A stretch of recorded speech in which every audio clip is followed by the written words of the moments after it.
L'exposition représente les paysages autour de Blois il y a 15 millions d'années. Donc on est au MN5, les scientifiques appellent ça le MN5. Donc c'est une période qui se situe au milieu du Miocène. Alors le Miocène, c'est une période qui va de moins 23 à moins 2 millions d'années. Et on n'avait pas encore d'hommes dans la région à cette époque. Le climat était plutôt chaud, voire quasi tropical, et on avait la mer à Blois, parce qu'on avait un grand bras de mer qui arrivait dans notre région, jusqu'à la chapelle Saint-Martin-en-Plaine, et donc Blois était sous l'eau. Voilà, on aurait pu croiser des requins.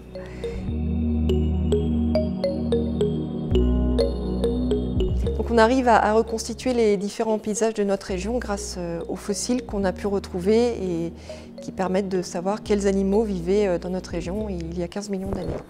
Et on a découvert notamment de grands animaux comme des sortes d'éléphants, des rhinocéros, des animaux aussi comme des crocodiliens, donc de la famille des crocodiles, certains types de tortues.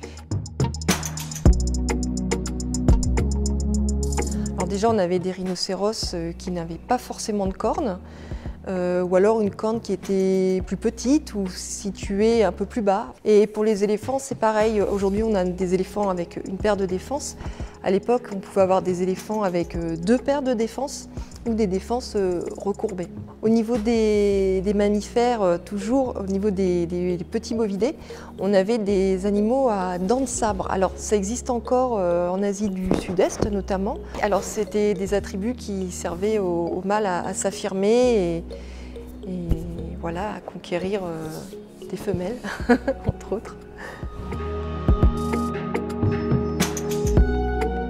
Ils n'ont pas disparu forcément en tant que tels, disons qu'ils se sont déplacés. C'est le rafraîchissement en fait, parce qu'il y a 15 millions d'années, il faisait très chaud et petit à petit la température a baissé. Par exemple pour les crocodiles, la température est très importante pour la reproduction parce que c'est ce qui va déterminer le fait que dans les œufs des crocodiles, on ait des petits mâles ou des petites femelles. Et là on s'est retrouvé avec que des individus du même sexe et évidemment ça gênait la reproduction. Et aussi certains animaux n'avaient plus de quoi se nourrir, donc ont migré progressivement vers le sud. Certains sont partis vers le continent africain et d'autres avec l'évolution ont tout simplement disparu.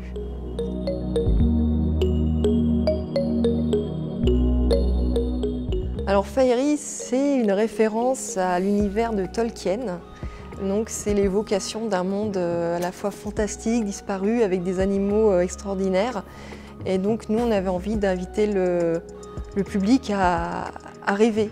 Alors forcément à s'instruire, parce que c'est le rôle aussi d'une exposition, mais vraiment aussi à s'immerger dans un monde fantastique et à sortir de son quotidien et de se dire « Waouh, c'était comme ça, Blois, il y a 15 millions d'années ».